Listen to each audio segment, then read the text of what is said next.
할렐루야. 오늘도 참 좋은 날 주 앞에 나와서 하나님께 영광의 예배를 드리는 여러분 위해 하나님의 은혜와 축복이 가득하기를 축원합니다.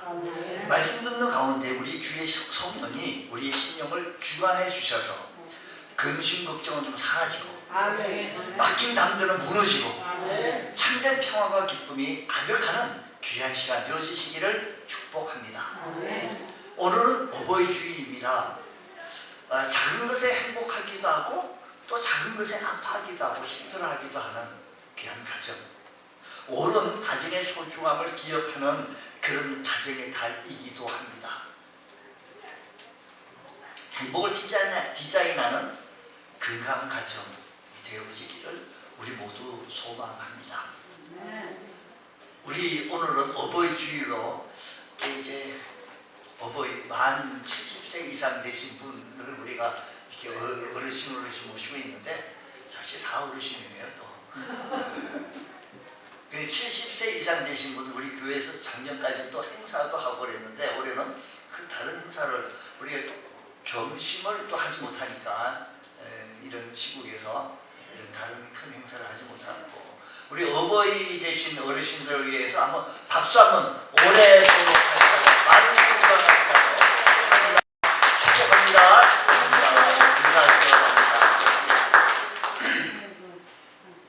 옛날 한경도 어느 고을 사또가 자기 어머니를 때려 숨지게 한 천이공노할 불효자를 목을 베려고 이렇게 하자 그놈이 말합니다.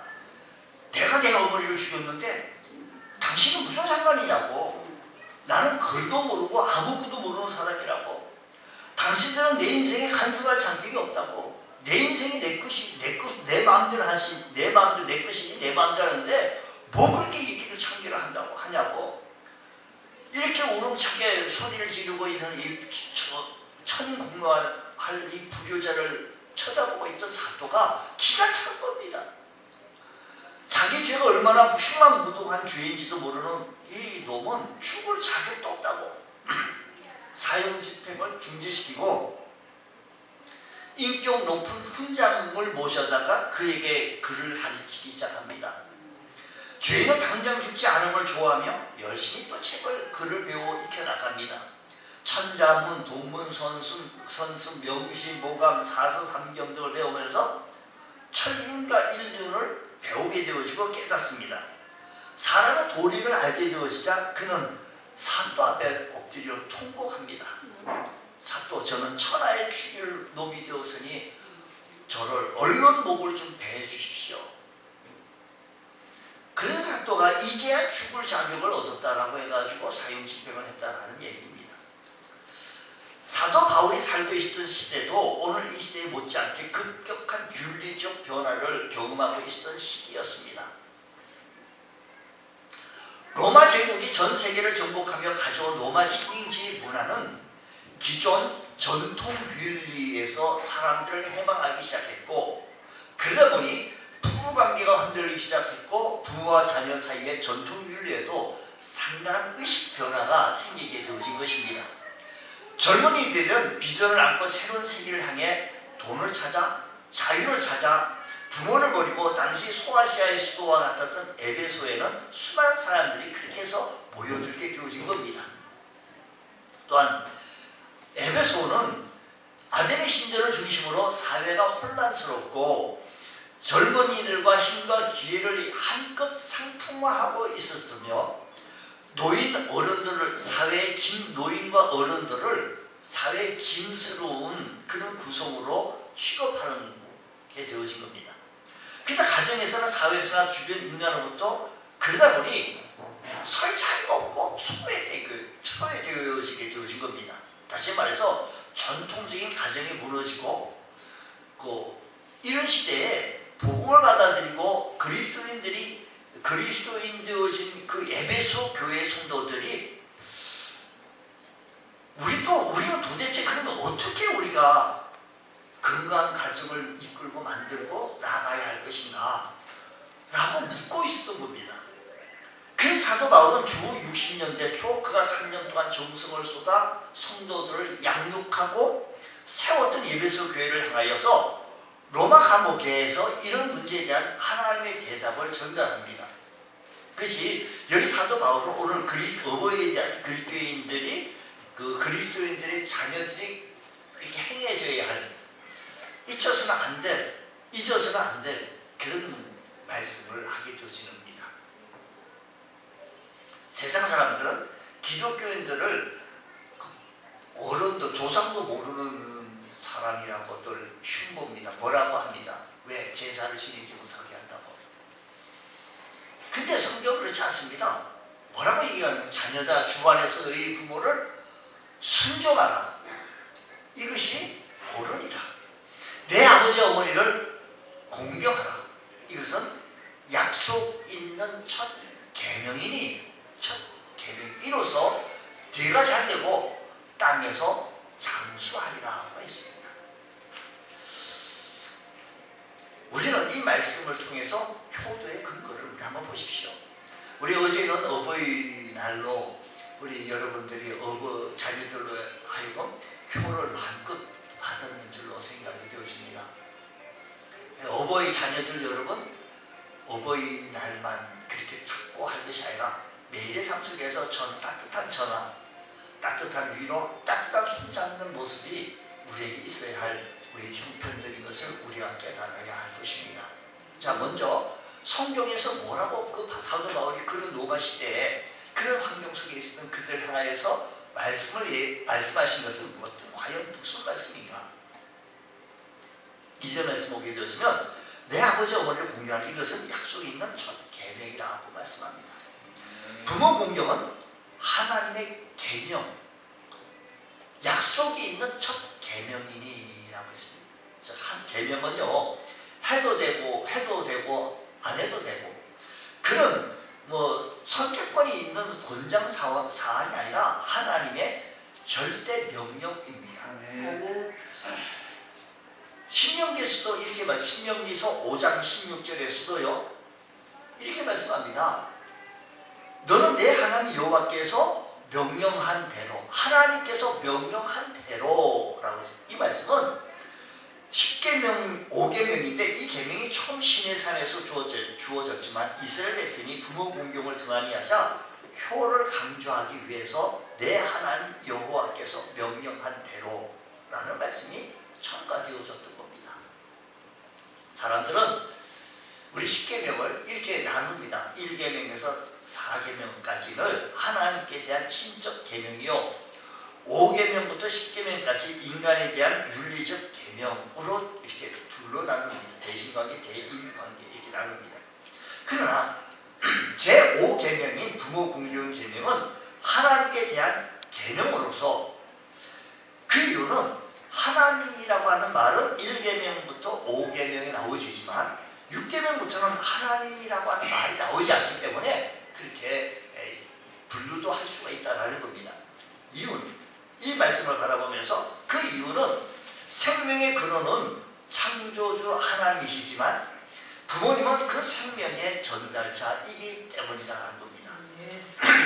또 성경에서 경외라고 하는 말을 썼습니다. 경외라는 말은 하나님께만 쓰여지는 예외적인, 하나님께만 쓰여지는 하나님을 두려워하고 경외하는 이런 단어인데, 예외적으로 부모에 대해서도 레위기 19장 3절에서 말씀하시기를 너희 각 사람은 부모를 경외하고 라고 했습니다. 너희 각 사람은 부모를 경외하고 라고 했습니다. 부모 공경은 단순히 윤리적인 차원이 아니라 궁극적으로 생명의 원천이신 하나님께 대한 자세로서 창조주에 대한 신앙후에 이어지는 것을 기억하여서 부모 공경은 하나님의 절대 명령, 계명이다라는 것입니다. 우리가 해야 할 사명, 우리가 해야 할 이유, 본분, 도리, 순서라는 겁니다. 예수님도 부모 공경에 의해서 그 무엇보다도 참 많이 강조하셨습니다. 바리새인들과 서기관들이 하나님을 핑계로 부모를 소홀히 하자 부모 공경하지 않아도 될 구실을, 부모 공경을 하지 않을 구실은 전혀 없다. 부모 공경하는 것은 절대적이다라는 겁니다. 부모가 경제적인 것이 없다고 해서 하고 안 하고, 사회적인 여건에서 교육적인 이유에서 정치적인 변명이나 심지어 종교적인 이유로 부모 공격을 한다 안 한다 이거 통하지 않는다라는 겁니다. 그래서 마태복음 15장 3절 말씀에는요. 너희는 어찌하여 너희의 전통으로 하나님의 계명을 범하느냐라는 겁니다. 너희는 어찌하여 너희의 전통으로 하나님의 계명을 무슨 말인가니? 부모 공경하는데 바리새인과 서기관들이 이 전통을 통하여서 부모 공격을 하지 않는 거예요. 하나님의 사업을 위해서 부모 공격을 하지 않는 겁니다. 그러니까 하나님의 사업을 위해서 변명조차 부실을 할 수 없다라는 얘기입니다. 미국의 어떤 한 사나이가 내 자녀를 버리고 다른 타 주로 캘리포니아로 가서 30년 동안 오직 자기만을 위해 살고 자기 처와 자녀들을 돌보지 않았습니다. 죽으면서 자기 시체를 고향에 묻어달라고 유언하고 죽었습니다. 그 자녀들이 소식을 듣자 붕괴합니다.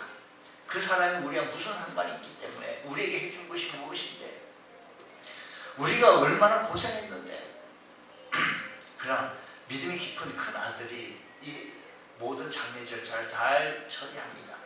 트랙터와 농기구를 저당 잡혀가면서 잘 장례를 치릅니다. 장례를 치고 난 큰아들이 이렇게 말합니다. 성경에는 내 부모를 공경하라 라고 쓰여 있었지 어떤 부모라고 하는 말이 쓰여져 있지 않다라는 겁니다. 부모 공경은 선택이 아니라 절대적인 명령으로 오직 순종만 요구할 뿐이다 라는 것입니다. 두 번째는 부모에 대한 순종은 인간으로서 마땅히 하여야 할 도리라는 겁니다. 순서라는 겁니다. 자녀들아 주 안에서 너희 부모에게 순종하라. 이것이 옳으리라고 했습니다. 왜 부모에게 순종해야 합니까? 자식의 마땅한 도리이기 때문입니다. 이것이 옳으리라고 하는 말은 인간의 마땅한 도리라는 것이지요. 당연한 거라는 겁니다. 그래서 이 계명을 어기는 것은 십계명으로 해석하면 살인이나 도적질보다도 더 악한 죄라는 겁니다. 부모란 내게 생명을 물려준 분이요 인생의 선배로서 많은 시련과 고통을 겪으면서 인생의 경험을 가지신 부모를 공경하고 또 경험이 많으신 그 부모님의 말씀을 경청한다는 것은 인간으로서 마땅한 도리라는 겁니다. 어른들의 말을 잘 안 들으려고 그래요. 조금만 얘기하면 뒤에 거는 얘기 안 해요. 안 들으려고 합니다. 효도를 잘하면 부모로부터 많은 유산을 받을 수 있다고, 효도를 잘하면 사람으로부터 칭찬을 받을 수 있다라는 이해탄산의 문제가 아니라 인간의 본연의 의무요 당위성이다라는 사실을 기억하여서 우리가 해야 할 본분을 다 감당하시는 우리 주의 그리스도인 되어주시기를 축복합니다. 하나뿐인 자식을 위해 평생을 모은 돈을 다 써버린 어느 할아버지, 홀로 되어진 이 할아버지가 노후가 참 초라했습니다. 몇 푼 안 되는 노령연금으로 살아나가니 참 어렵습니다. 어느 날 이민 간 친구로부터 한국에 왔다는 소식을 듣게 되어지고 모처를 만나서 한번 식사도 대접하고 싶은 마음으로 출근하고 있는 아들을 향하여 아버마 나 10만 원만 빌려다오. 10만 원 달라. 아버지 손자가 내년 학교 들어가요. 애들에게 쓸 돈도 모자란 거 아시잖아요. 아들은 마음에 걸렸지만 어쩔 수 없다고 합리화하면서 아버지의 부탁을 거절하고 출근했다는 거예요. 그 모습을 보다 못한 며느리가 시아버지에게 용돈을 들여 외출을 하겠다는 겁니다. 그날 저녁 퇴근한 아들은 회사에서 좋지 않은 일이 있어서 기분이 참 많이 상했는데 집에 돌아오니 자기 유치원생 그 아이가 밖에서 짝만 했는지 꼬질꼬질한 모습으로서 그 집에서 돌아다니는 모습을 보고 많이 짜증을 한 겁니다. 여보 애가 이렇게 더러운데 왜 씻지도 않고 뭐 하는 거냐고. 그 아내가 되어진 부인이 내가 애쓰지 이렇게 키워봤자 어차피 나중에 자식 보고 다시 돌아보느라고 우리도 자기 자식 돌아보느라고 우리 신경 쓰지 않을 텐데 그렇게 배움을 잡았으니까 그러니 나도 저한테 그렇게 애지중지 키워봤자 아무 소용이 있는 거냐고. 없다고. 나도 이제 편하게 살 거라고. 이 얘기를 들은 남편은 아침에 자신이 아버지에게 했던 행동이 신경이 생각이 너무 꺼리게 서서 아무 말도 못했다는 겁니다. 부모는 늘 자식이 배부르고 따뜻한 것을 생각하고 키우지만 부모의 춥고 배고픈 것을 헤아리는 자식은 참 적다라는 겁니다. 자식이 아무리 효도해도 부모의 사랑에는 미치지 못한다는 겁니다. 부모의 사랑으로 지금껏 살아왔다면 부모가 약해질 때 따뜻이 살펴드리는 것이 인간된 사람의 도리라는 겁니다. 성경이 이렇게 가르칩니다. 부모는 유식해도 부모요, 무식해도 부모요, 가난해도 부모요, 병들어도 부모요, 잘 걷지 못해도 부모요. 이런 부모가 낯 놓고 기억자도 모른다고 해도 부끄러워하지 마십시오. 그 부모가 있기에 잘난 자식이 있다라는 것입니다. 다 자기 혼자 난 것 같지만 그렇지 않다라는 겁니다. 우리 부모들이 오래 사실 것 같지만 오랫도록 우리 곁에 계실 것 같지만 사실 그렇지 않습니다. 어찌하다 보니 시 한 번 인생이라 우리 곁에 우리 부모가 계시지 않다는 것을 기억해야 할 것입니다. 나를 낳아주시고 길러주신 부모의 은혜의 사랑을 잊지 않고 살아나갈 때 진정 효도의 도리를 배우게 되어집니다. 우리 곁에 계신 부모 그렇게 많이 오랫동안 같이 있지 않다는 사실을 기억하면서 살아 계실 때 찾아뵙고 더 전화하고 더 용돈 드리고 더 보살필 수 있는 은혜가 우리 모든 자녀에게 있기를 간절히 소원합니다. 살아계실 때 힘들어도 최선을 다해야 합니다. 어려워도 힘들할 때 같이 힘들고 같이 어려워도 같이 어려움을 나눌 때 그게 행복을 디자인하는 아름다운 가정이 되어질 것입니다. 효도는 물란적인 배려나 돌봄이 앞서서 부모를 인정하고 순종하고 함께 머리를 맞대며 풀어나가는 것이라는 사실을 기억해야 할 것입니다. 하나님께서 에레미야에게 말씀하십니다. 내가 내 후손들에게 포도주를 마시게 하라고 하셨습니다.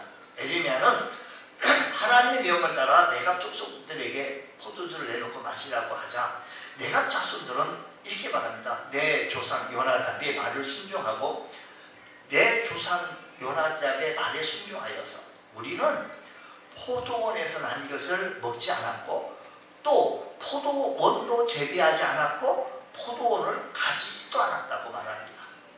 포도주를 마시지 않겠다라고 합니다. 그러자 하나님께서 에레미야에게 18장 35절 18절 35절 18절 19절에 저렇게 축복합니다.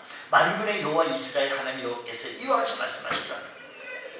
너희가 너희의 선조 요나답의 명령을 순종하여 그의 모든 규율을 지키며 그가 너희에게 명령한 것을 행하였도다.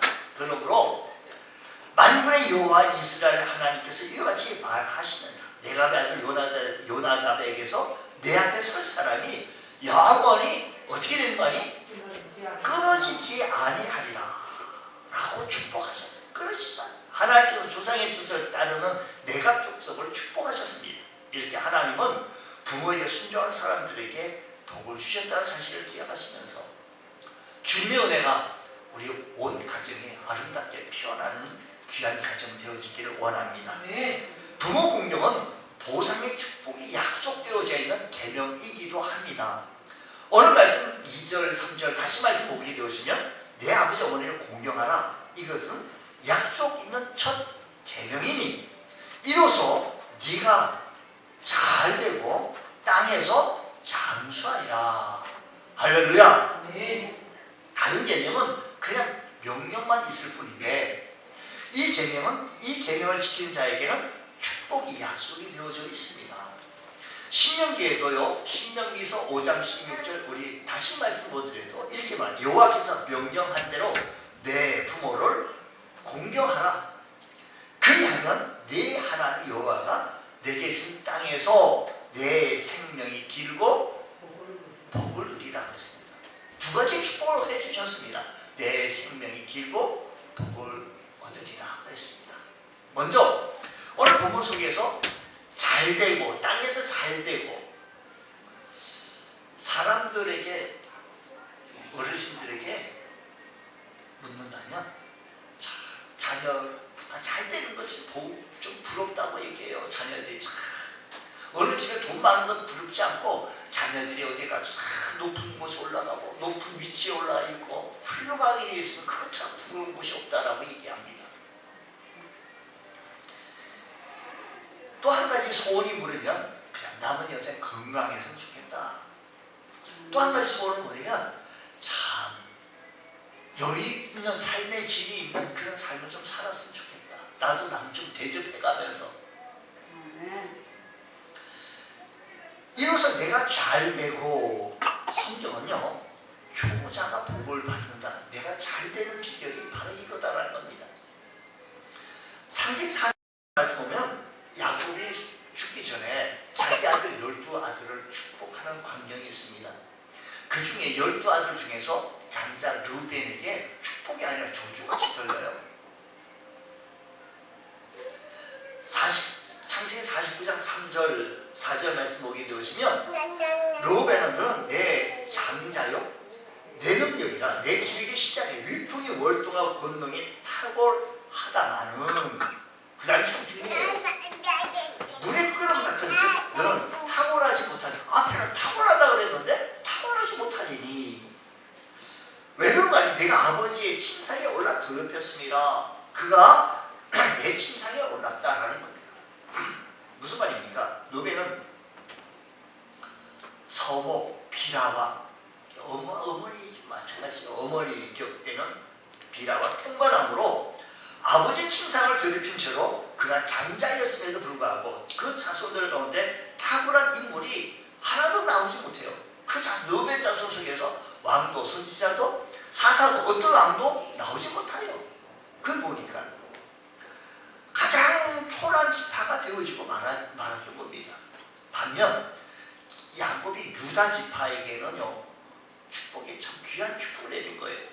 49장 10절 말씀 보면 귀가 유다를 떠나지 아니하며 귀가 유다를 떠나지 아니하며 통치자의 지팡이가 그 발 사이에서 떠나지 아니하기를 실로가 오기까지 이르리니 그에게 모든 백성이 복종하리로다고 했습니다.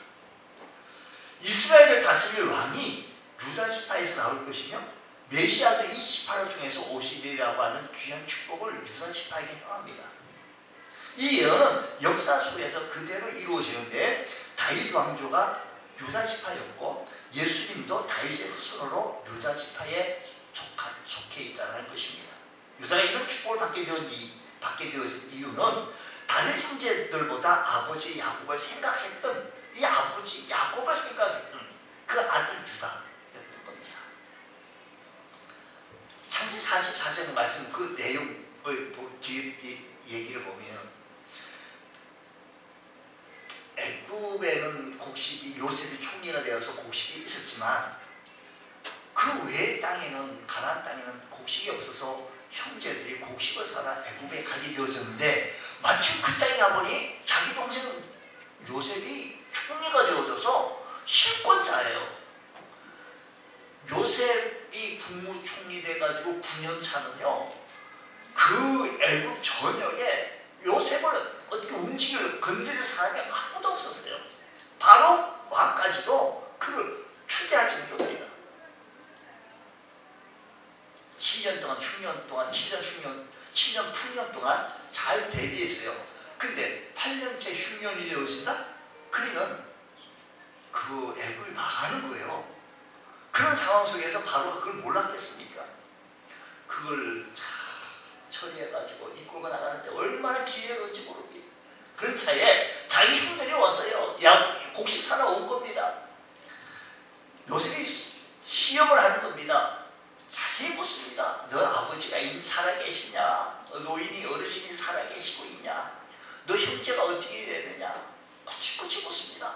베냐민은 하나 있는데 아버지 곁에 있다는 겁니다. 시험법까지 합니다. 요셉의 베냐민 곡식 자루에 자기 자녀를 숨겨놓고 베냐민을 도둑으로 몰아서 그를 인질로 잡으려고 하자 유다가 요셉에게 사정합니다. 그 순간까지는 유다가 동생 요셉이 총리인지 몰랐는 상황이에요. 사정합니다. 만약 베냐민을 집에 돌아가지 못하게 되어진다면 아버지 야곱은 그 슬픔 속에서 돌아가실 것이고 어떻게 어떻게 자식된 보리로서 그 모습을 볼 수 있겠느냐고. 차라리 나를 종으로 삼아두고 나를 인질로 잡아두고 이 동생만큼은 제발 아버지께로 보내달라고 통사정합니다. 이 이야기를 나중에 야곱이 듣습니다. 야곱이 다 듣습니다. 어떻게든 아버지 곁으로 베냐민을 보내려고 했던 모습. 이 슬픔 속에서 아버지가 돌아가시면 안 된다고 아버지를 변호하고 아버지를 지지하고 아버지를 지키려고 했던 이 유다의 모습을 야곱은 듣습니다. 봅니다. 그 효성으로 유다는 아버지로부터 큰 축복을 받습니다. 이 땅에서 불효자들이 잘된 예가 없고 이 땅에 효를 극진히 하고 잘못된 예가 없더라 이야기입니다. 효자 성도가 다른 효자 자녀를 낳기도 하고 우리 어버이가 마땅히 공경받아야 할 곳에 바로 하나님이 이 땅에 천국의 모델과 같은 우리의 가정을 만들어 주셨으니 우리의 가정을 천국의 가정 같은 모습으로 자꾸 지향하고 만들어 나가야 할 것이다라는 사실을 기억하셔서 우리 주의 성도들 우리 모두가 이런 아름다운 지상에서 가장 아름다운 귀한 가정들 세워나가시기를 주의 이름으로 축복합니다. 두 번째 축복은 장수의 축복입니다. 내 하나님 여호와가 내게 준 땅에서 내 생명이 길리라고 했습니다. 장수하는 가정들을 보면 분명히 효가 있었다는 것입니다. 여러분 우리가 건강을 위해 보약을 먹고 건강관리를 위해서 여러 가지 해야 되겠죠. 건강 원래 운동도 좀 하고 뭐 좋은 음식 또 좀 먹고 나쁜 음식 먹으면 안 돼요. 좋은 음식 먹고 우리의 생명을 잘 이렇게 건강 관리해야 합니다만 그 중에서요 우리 생명을 아무리 그렇게 한데도 하나님이 지켜주시지 않으면 모든 것이 허사이다라는 것입니다. 오늘 말씀 보면 부모를 공경하는 자가 오래 산다고 했으니 미국에서 100세 이상 장수한 마을들을 조사해보니 모두가 효자들이 모인 효가 있는 곳에 그런 장수하는 마을이었다는 사실을 기억하시면서 자기 부모에게 효도하는 자녀가 오랫동안 잘 모실 수 있다는 사실을 기억하시길 바랍니다. 창세기 49장 야곱의 12자녀에 대한 축복 가운데서 둘째와 셋째 시몬과 레위 지파 속에서는요 야곱이 하란으로서 이전할 때 딸 디나가 그 땅의 딸들을 보러 나갔다가 세겜에서 극탈을 당합니다. 이때 시몬과 레위는 세계 족속과 싸움에서 아버지의 만류에도 뿌리치고 잔인한 복수극을 펼칩니다. 아주 잔인하죠. 내용은 이렇습니다. 자기 딸 디나가 겁탈당하자 그쪽에서 좋게 여기면서 우리 함께 사도 맺자. 그러면 사도 맺는 것까지 좋은데 그러면 당신들은 할례를 받아야 된다. 그쪽에 세겜 족속들이 다 좋게 여겨서 모든 남성들이 다 할례를 받고 아파트로 누워 있었을 때 이 틈을 이용해서 시몬과 레위가 들어가서 다 잔인하게 죽입니다. 이때 야곱이 얼마나 참 마음이 아프고 통에 잡고 회개합니다. 다시 베델로 올라갑니다. 다시 신앙을 회복하는 사건이 있었습니다. 그 역시 시몬과 레위 족속이 싸움에서 아버지 이렇게 함으로 말미암아 이 지파는요 40년 동안 그 숫자가 줍니다. 가나안 민수기에서 인구 조사를 하게 되어지면 시몬 지파가 첫 59,300 민수기에서 59,300이었는데 전체 인구수는 줄지 않았는데 시몬 지파가 인구가 줄었던 것을 봅니다. 전체 수는 별 차이가 없었던 것을 바라보면서 이들이 제명을 다하지 못하고 광야에서 쓰러진 것을 나타내주고 있는 한 예가 되어진다는 사실을 기억하면서 주님 효도하면 내 생명이 길리라 라는 말씀이 그대로 증명되어진다는 사실인 것입니다. 이제 하나님의 말씀에 따라 우리 신앙의 효를 참으로 말미암아 우리의 부모님이 오랫동안 같이 함께 살 수 있는 은혜가 있게 알려주시고 자녀들이 잘 되는 축복의 은혜가 일어나기를 원합니다. 하나님께서 우리들의 가정들을 축복해 주시기를 원하십니다. 우리는 부모로부터 생명뿐만 아니라 그 희생적인 사랑과 헌신되어진 이 도리를 배운 자녀들입니다. 그 부모가 계셨기에 오늘 잘난 내가 여기 있습니다. 그 부모의 헌신이 있었기에 잘난 내가 여기 서 있다라는 겁니다. 효도하는 자가 세상에서는 성공합니다. 우리가 복된 자녀로 살아갈 수 있는 비결은 하늘이 도와야 합니다. 우리가 인생에서 복된 자녀, 성공된 모습에서 살아나갈 수 있는 것은 주님께서 도와야 한다는 겁니다. 하나님께서 우리를 축복해 주셔야 한다는 것입니다. 링컨은 내가 나된 것이, 내가 소망하였던 모두가 천사와 같은 나의 어머니의 영향을 받았기 때문이라고 그는 그렇게 고백한 겁니다. 여러분, 우리의 삶의 현장 속에서 이런 은혜가 있게 해주셔서 더 잘되고 복된 역사가 우리 가정 속에서 일어나시기를 주의 이름으로 축원합니다.